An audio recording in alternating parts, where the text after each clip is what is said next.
வணக்கம். செய்திகள் வாசிப்பது சரவணா. தமிழகத்தில் எடப்பாடி ஆட்சி வந்தால் மத்திய அரசின் மூலம் அனைத்து நிதிகளும் நமக்கு கிடைக்கும். குடியாத்தத்தில் கேசி வீரமணி பேச்சு. தேசிய ஜனநாயக கூட்டணி அஇஅதிமுக குடியாத்தம் சட்டமன்ற தொகுதி வேட்பாளர் பரிதா புருஷோத்தமன் அவர்களின் அறிமுக கூட்டம் வேலூர் புறநகர் மாவட்ட செயலாளர் வேலழகன் அவர்களின் தலைமையில் குடியாத்தம் பேருந்து நிலையம் எதிரில் உள்ள ஸ்ரீ லட்சுமி அயக்ரிவர் மகாலில் நடைபெற்றது. இந்த நிகழ்ச்சியில் நகர கழக செயலாளர் JKN பழனி அவர்கள் வரவேற்புரை ஆற்றினார்.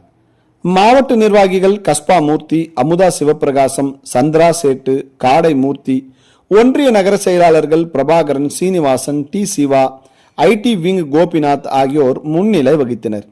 சிறப்பு அழைப்பாளர்களாக திருப்பத்தூர் மாவட்ட செயலாளர் முன்னாள் அமைச்சர் கேசி வீரமணி அவர்களும், வேலூர் புறநகர் மாவட்ட செயலாளர் வேலழகன் அவர்களும், புரட்சி பாரதம் தலைவர் கேவிகுப்பம் சட்டமன்ற உறுப்பினர் பூவை ஜெகன் மூர்த்தியார் அவர்களும் குடியாத்தம் சட்டமன்ற தொகுதி வேட்பாளர் பரிதா புருஷோத்தமன் அவர்களை அறிமுகம் செய்து சிறப்புரை ஆற்றினர். மேலும் அவர்கள் பேசுகையில், தமிழகத்தில் எதிர்க்கட்சி தலைவர் எடப்பாடி அவர்கள் ஆட்சியில் தமிழகத்திற்கு எண்ணற்ற நலத்திட்டங்களை செயல்படுத்தியுள்ளார். வருகின்ற சட்டமன்ற தேர்தலில் எடப்பாடியார் தலைமையில் உள்ள கூட்டணிக்கு வாக்களிக்கும் போது மத்திய அரசிடமிருந்து தமிழகத்திற்கு தேவையான நிதி உதவிகளையும் திட்டங்களையும் பெற முடியும். மத்தியில் மோடியின் ஆட்சி நடைபெறுவதால் தமிழகத்தை தலைசிறந்த மாநிலமாக எடப்பாடியாரால் தான் முடியும் என பேசினார். தமிழகத்தில் பாரதிய ஜனதா கட்சி மாவட்ட செயலாளர் தசரதன் மகேஷ், பாட்டாளி மக்கள் கட்சி மாவட்ட செயலாளர் GK ரவி, முன்னாள் மாவட்ட செயலாளர் வக்கீல் குமார், தமிழ் மாநில காங்கிரஸ் மாவட்ட தலைவர் அருணோதயம், நகர தலைவர் தினகரன், அம்மா மக்கள் முன்னேற்ற கழகம் ரமணி, ராஜசேகர், பூபாலன், புதிய நீதி கட்சி மாவட்ட செயலாளர் செந்தில்குமார், புரட்சி பாரதம் மாவட்ட செயலாளர் மேகநாதன், குட்டி, தமிழக மக்கள் முன்னேற்ற கழகம் குணசீலன், இந்திய ஜனநாயக கட்சி பாபாஜி, தமிழ் மாநில பகுஜன் சமாஜ்வாடி மாவட்ட தலைவர் பிருத்திவிராஜ், துணை செயலாளர் ரமேஷ்குமார் மற்றும் நிர்வாகிகளும் மாவட்ட நகர ஒன்றிய வார்டு நிர்வாகிகள் சார்பாக நிர்வாகிகள் கூட்டணி கட்சியின் அனைத்து நிலை நிர்வாகிகளும் கலந்து கொண்டனர். செய்திகளுக்காக சிவா. பரிணாம வளர்ச்சியை நாம் அடைந்தோம். பல்வேறு சாதனைகளை நிகழ்த்தி காட்டியவர் எடப்பாடியார். அதற்கு உறுதுணையாக இருந்தவர் பாரத பிரதமர் மோடிஜி அவர்கள். இதற்கு முன் பேசிய பாட்டாளி மக்கள் கட்சியுடைய பொறுப்பாளர்கள் சொன்னார்கள், எடப்பாடியாருடைய ஆட்சியில் தான் 11 மருத்துவக் கல்லூரி வந்தது, 62 கலைக்கல்லூரிகள் வந்தது, பொறியியல் கல்லூரி வந்தது, பாலிடெக்னிக் கல்லூரி வந்தது என்று பல்வேறு கல்லூரிகளால் மோடிஜி தமிழ்நாட்டிற்கு பல்வேறு நல்ல திட்டங்களை கொடுப்பார். முன்னேற்ற கழகம் ஆட்சி தன்னுடைய எடப்பாடியுடைய தலைமையிலே அமையும். இன்னும் பல்வேறு திட்டங்கள் தமிழ்நாட்டிற்கு வரும். மோடிஜி அவர்கள் நமக்கு உறுதுணையாக இருக்கின்றார்கள். உணர்ந்து பணியாற்றுங்கள். குடியாத்தம் சட்டமன்ற தொகுதி நமது சட்டமன்ற தொகுதி, நம்முடைய தொகுதி. ஆகவே சட்டமன்ற உறுப்பினர் பரிதா அல்ல, நாம் அனைவரும் தான் சட்டமன்றம் உறுப்பினர் என்ற முறையிலே நாம் பணியாற்றுவோம் என்ற பரிதா ஒன்றும் பிரச்சனை இல்லை. பரிதாவை ஈஸியாக கொண்டிருக்கின்றார். பயப்படாதீங்க. நம்ம சொல்ற மாவட்டத்தில் என்னங்க புள்ளி வைக்கிறதா அதுதான் இந்த பரிதா செய்யணும். ஆக பரிதாவை அப்படி சதவீதம் செயல்படாது. காலகட்டத்தில் ஒருவராக கண்டிப்பாக செயல்படும். தனது பேருடைய வெற்றி வாய்ப்பை இழந்திருக்கிறார்கள். வெற்றி வாய்ப்பை இழந்திருந்தாலும் கூட தொடர்ந்து கழகப்படியிலே எங்கு பார்த்தாலும் எந்த கழகப்படி எங்கு நடந்தாலும் அனைத்து பணிகளுக்கு கலந்து கொண்டு சேர்த்திருக்கிறார்கள். அந்த அளவுக்கு கட்சியின் மீது ஈர்ப்பும் உணர்வும் படைத்திருக்கக்கூடிய நல்ல ஒரு வேட்பாளர் இன்றைக்கு நம்முடைய பொதுச்செயலாளர்கள் நீங்கள் வழங்கியிருக்கிறார்கள், கொடுத்திருக்கிறார்கள். ஆக இவரை வெற்றி பெற செய்து தொகுதியின் வளர்ச்சிக்காக இவரை அடிமையாக்கிக் கொள்வோம் என்ற உணர்வோடு செயல்படுங்கள். வெற்றி பெறுவோம். வெற்றியை யாரும் தடுக்க முடியாது. ஒன்று கூடி செயல்படுங்கள். கூட்டணி தர்மத்தை காப்பாற்றுங்கள். அந்தந்த பகுதியில் இருக்கக்கூடிய கூட்டணி கட்சியினரை அரவணைத்து செயல்படுவோம். நாம் கண்டிப்பாக சாதிப்போம் என்று சொல்லி பரிதா அவர்களை வருகின்ற தேர்தலில் நல்ல வாக்குகள் வித்தியாசத்தை வெற்றி பெற செய்ய வேண்டும்.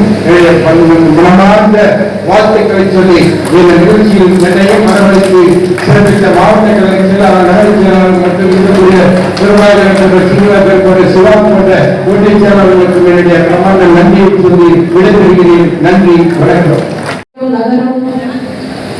ஒன்றிய செயலாளர், நகர செயலாளர்கள், ஒன்றிய பொறுப்பாளர், நகர பொறுப்பாளர்கள், பின்னணி பொறுப்பாளர்கள், மாவட்ட பொறுப்பாளர்கள், உலக தொழிலுடைய அனைத்து இந்திய அண்ணாதிராவிட முன்னேற்ற கழகத்தினுடைய தொண்டருடைய ஆசி பெற்ற வேட்பாளராகவும் என்னை அறிமுகம் செய்வதற்கு நான் நன்றியை பரப்புகிறேன். 2021 இதே மண்டபத்திலே என்னை அறிமுகம் செய்து வேட்பாளராக தேர்ந்தெடுத்து யாருக்கும் கிடைக்காத ஒரு அதிகான ஒரு வாய்ப்பினை அவர் கொடுத்தார்கள். நான் புதுமுகம்தான். அன்றைக்கு கட்சியிலே முன்னோடி எல்லாம் அந்த வாய்ப்பினை கேட்டும் அவர்களுக்கு கிடைக்காத ஒரு வாய்ப்பு எனக்கு கொடுத்தார்கள். அன்றைக்கு நீங்களும் உங்களோடு சேர்ந்த நானும் தலையாக உழைத்து கிட்டத்தட்ட 93,760 வாக்குகளை பெற்றுக் கொண்டிருக்கிறேன்.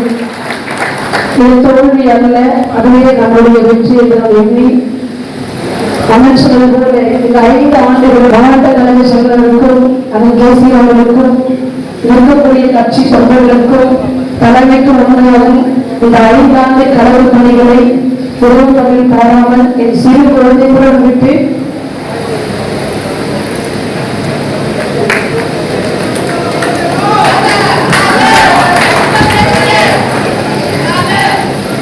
கழகப்படியை செய்து கொண்டிருந்து மீண்டும் எனக்கான ஒரு வாய்ப்பினை கொடுத்திருக்கிறார்கள். எல்லோருக்கும் ஊட்டியாக வந்த மூத்த முன்னாடி அந்த கஷ்டமும் தேவர்களும் கோவிந்தசாமி அவர்களும் வாசிகை அவர்களும் இன்னும் என்னோடு ஒரு பணம் செலுத்திய அனைத்து கேட்பாளருக்கும் இந்த வாய்ப்பு கிடைக்கவில்லை. அவர்களுக்கு வருத்தம் இருக்கும். ஆனால் அவர்கள் சார்பாக நான் அவர்களுக்கு உண்மையாக எப்படி இருப்பேன் என்று சொல்லி இங்கு இருக்கக்கூடிய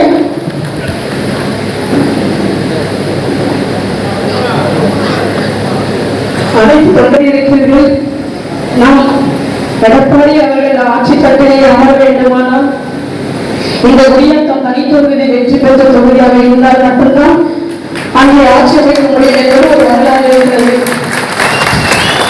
அம்மாவினுடைய ஆட்சி மீண்டும் தமிழகத்திலே மலர வேண்டும். புரட்சி தலைவருடைய ஆட்சி மீண்டும் தமிழகத்திலே மலர வேண்டும். இந்த தீய சக்தி திமுகவை வீட்டுக்கு அனுப்ப வேண்டும். ஏனென்றால் இவர்கள் நமக்கு கொடுத்தது எல்லாம் வேதனை மட்டுமே. 5 ஆண்டு காலத்திலே திமுக எந்த ஒரு சாதனையும் செய்யவில்லை, எல்லாம் வேதனையை கொடுத்தார்கள் என்று நாம் மக்களிடத்தில் எடுத்து உரைத்து நாமும் உங்களோடு களப்பணி ஆற்றி இந்த வெற்றிகளை நாம் பறித்து இந்த இயக்கத்துக்கும் இந்த குடியிருப்பு தொகுதி மக்களுக்கும் நான் என்றென்றும் உண்மையாக இருப்போம் கடமைப்பட்டிருக்கேன் என்று சொல்கிறேன்.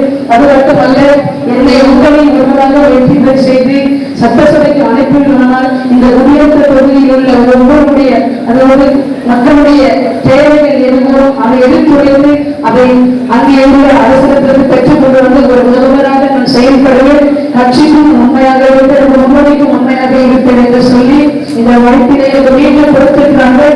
2ஆம் முறை இந்த வாய்ப்பினை நழுவவிடாமல் கடுமையாக உழைத்து இந்த வெற்றியை நாம் இயக்கத்திற்கு நாம் சமர்ப்பிக்க வேண்டும் என்று சொல்லி இங்கு இருக்கக்கூடிய பத்திரிகையாளர்கள், வந்திருக்கக்கூடிய மற்ற நிர்வாகிகள், இருக்கக்கூடிய அனைத்து அம்மாக்கள தொண்டர்கள் யாரும் பொறுத்தெல்லாம் பணிந்து நான் வேண்டி நிகழ்த்தி கேட்டுக்கொண்டு என்னை வெற்றி பெற செய்யுங்கள். உங்கள் சார்பாக நான் சட்டசபைக்கு கடந்து போய் என்று நான் நன்றியோடு பாராட்டி எடுக்கிறேன்.